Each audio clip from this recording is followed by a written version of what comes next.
A 2000 Mustang New Edge. We're gonna place this fender on it. You got 1, 2, 3 bolts on top. Pull out the clips here that hold it in light. Just pop right off. Then we'll have 2 bolts back behind this, right there. And there's gonna be 2 bolts on the back side of this. I'll have to get 2. So moving on to this door here. It's held on by a couple bolts on the back side of this. One here and here. There's a connection there. You also have a couple more connections there. Most of this is taken off, so we're just gonna pop this whole door panel off, and then that way we can get all the rest of the wiring and pop it out, and then all the bolts are gonna be on the side there, so it won't be too hard to get to once you got that fender off. You're on that as well. So let's go ahead and get this door panel off. So literally this door right here was literally held on by a couple what are they called? These things, these push pin connector things. So once you get them out, I think I've seen the only one on here. Pretty much you just got to push up, like pull up, it'll slide up this way, and then you got to slide it off this way to get it past the door handle and the frame here. Then we can get all this. So we'll just pretty much take all these connectors off here, and then slide all this back through the hole and out back through here once the door is ready to come off. So we'll just take all these connectors off, take the wires off, anything that's connected, and we'll just kind of move them off. If you don't have a mirror on the one you're getting, I would suggest going ahead and taking that out as well, which is probably what we're gonna have to do. We pretty much just pop this off right here, disconnect this, and then should be a couple bolts and it'll come right off. And then everything else should be able to stay. Like, you should be out the door, you should have latch stuff, but we'll disconnect all this wire stuff as well.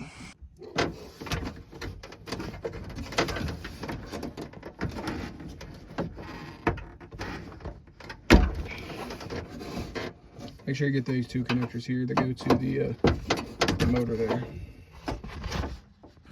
But we'll see you when I get this door off. As a recap on how to take the fender and door off, if you know, I know the videos were very clear and I didn't really show much because it was kind of just working to get done before it got dark, and it was supposed to rain, so I wanted to get everything on it at least.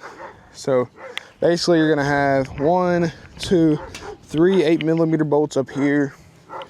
You'll have to take the front headlight out, and then you'll have 2 bolts that go there. Obviously we haven't put them back in yet because we're still adjusting this. And then you'll have to take this off here, but it's held on by a couple clips, and then here as well. The best thing to do is go ahead and take off this inner lining of the tire wheel. It makes things a lot easier. And then you'll have like 4 bolts right underneath here, so it'll be 2 going straight up and then 2 going straight back like that. If you don't know, we had problems with the last time. The bolts were stripped off. We got it on there where it's kind of sitting good on there. Obviously, it's not completely lined up here. We'll have to fix that as well. And then somebody at some point wrecked this, and instead of putting this back with like pins and stuff, what they did was threw a screw through it and put Bondo over it. Obviously, we uncovered that as we're trying to change this fender out. I believe this fender and this door is off a GT. I'm not entirely sure on that, but it fits all the same for a 2000 Mustang. So, I mean, it's not a bad car. Obviously, it needs some work. You can't really be mad at it, to be honest with you. I mean, we can make it look good. Somebody's tried to put a cool air intake on this thing. It's a little V6 motor. Definitely has room for, obviously, bigger and better. Maybe he'll do that. Maybe he won't. I have no idea what his plans on to do with this. But we'll probably eventually fix all of this because we have a bunch of oil built up, so we're definitely leaking somewhere. We're just gonna go through this and probably make a couple videos on it. But yeah, I meant to. So once you get the fender off there, you're gonna have 2 bolts. I don't know, you probably can't see them right now, but you're gonna have 2 bolts in there. Here we go. One there and one there that also connects this fairing on. The other side panel. So we're gonna have to take these back out, obviously, so we can get to these bolts here, because I can't completely get to them. Let's see if I can get in there with them. Oop. There you go. Those bolts there and there's some on the bottom side as well. So we can adjust it, so we can loosen those up, so we can kind of push this door backwards a little bit to get it to not hit that fairing. So a bit of an update on this Mustang. So I started noticing, like, I was messing with the fender and I was just looking at the door and I'm like, it's just kind of sagging a bit. Maybe I can adjust it just from the main 4 bolts that hold the door on. Maybe I didn't get them high enough that it should be. And I think that's what it turned out to be. Another problem we have is the bushings. Let me turn around this way so you have some sun in my face. The bushings on this door I think are shot. So we're gonna have to replace them at some point to keep the door elevated more. But as I lifted it up, I loosened the bolts, lifted it up with my, I sat underneath it, lifted up with my legs, and then tied them down, and it fits pretty much better. You gotta lift up a little bit. Like I said, that's those bushings. And we'll replace those at some point when he's ready. But the door closes. The gap's not too big compared to the other side. And then all we gotta do right here is line it up just like that, tighten it down, and it'll fit like a snug like a rug and work like it's supposed to. So if you don't know, I can show you all the other side, but basically this right here, this was dented in. Like, I guess they hit something here. It was dented in and it was creased right here. Someone suggested try bending it out, but wasn't gonna fix it. Based on how, what's the word? How bent and crooked it was, and then this door here just kept popping on it.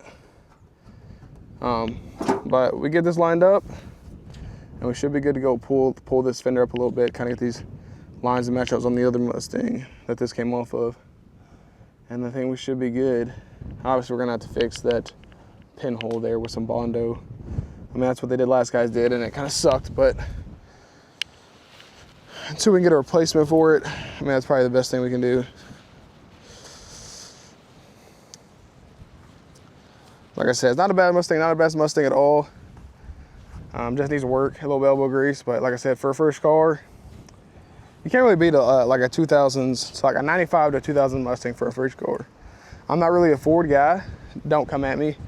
I have a 84 Dodge, 2012 Dodge. I've had Pontiac, so I just lean more towards Dodge and Chevy than Ford. But there are some nice Fords out there, don't get me wrong. I do like some of the Ford Mustangs, they look cool. But these 2000 Mustangs, you can have a lot of fun with them. They're great in the car scene. They have a crap load of aftermarket, what's the word? There's just aftermarket everything for these things. Wheels, headlights, kit, like wide body kits. Then you got like motor upgrades. I mean, this thing is great for a first project car.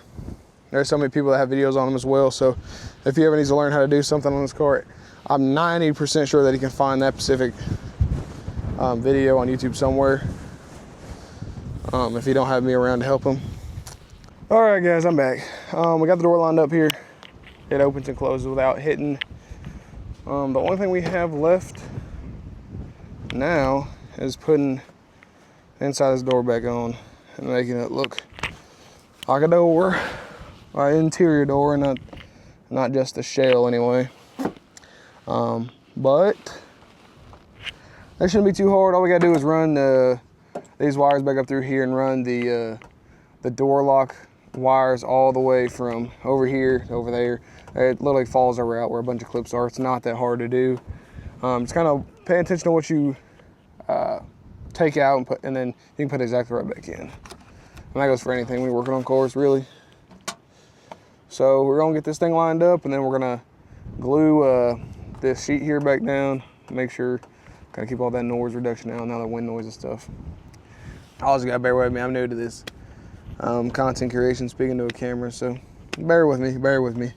But then, at the end of the day, you gotta do what you gotta do, and you gotta do what you love. So let's get this thing put on real quick.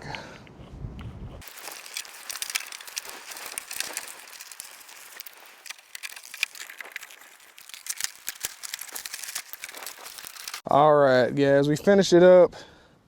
The door is on, everything's put back on. We closed this gap up here by pulling that fender in.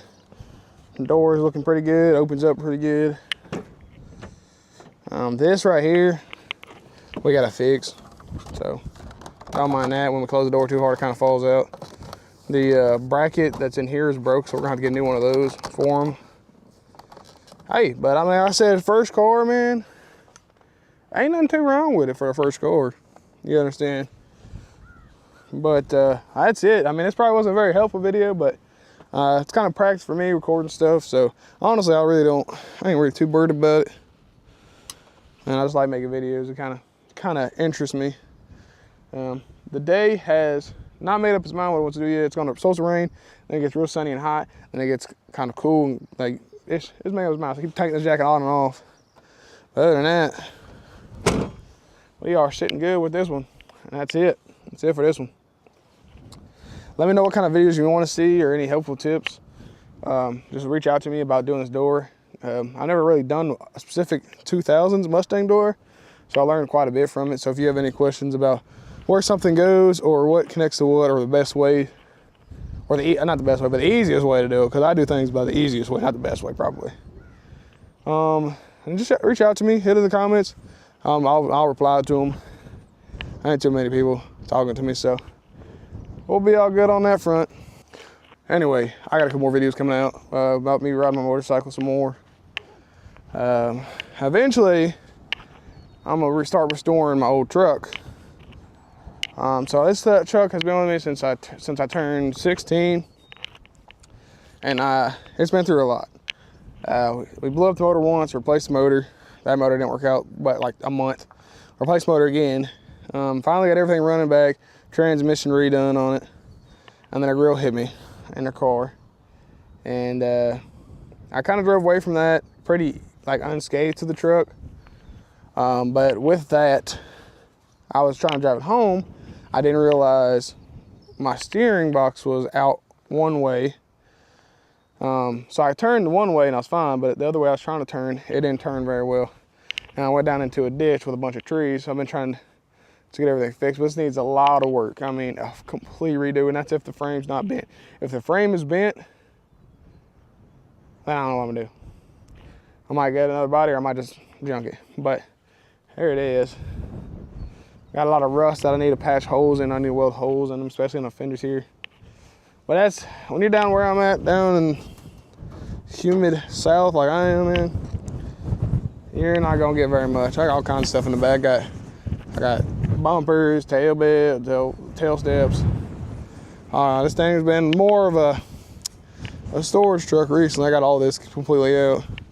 Like I said, you can see where I started hitting those trees. It bent this. I haven't really touched it in a while. I replaced this because this was all beat up. That just needs to be repainted. Has a little patina on it. Door has been in it. I mean, it's definitely a project truck for sure. Hey, I love this truck. I drove it all through high school. So hopefully we can do some justice and bring it back to life. Anyway, hopefully we can also do some justice to this bike right here. This is my first dirt bike ever. I believe it's like an 86, I want to say, somewhere in there. Suzuki RM252 stroke. I loved that bike when I was riding when I was younger. Here's the bike you always see me riding all the time. I mean, there's nothing like completely special, but I like it. It gets the job done, it gets the ride done. But it'll do what I need it to, you know what I'm saying? I'm not the richest guy in the world. I don't think I'll probably ever will be. But we're gonna do what we got with what we got. And I mean, that's all I can say to it. But God bless y'all, and I'll see you in the next one.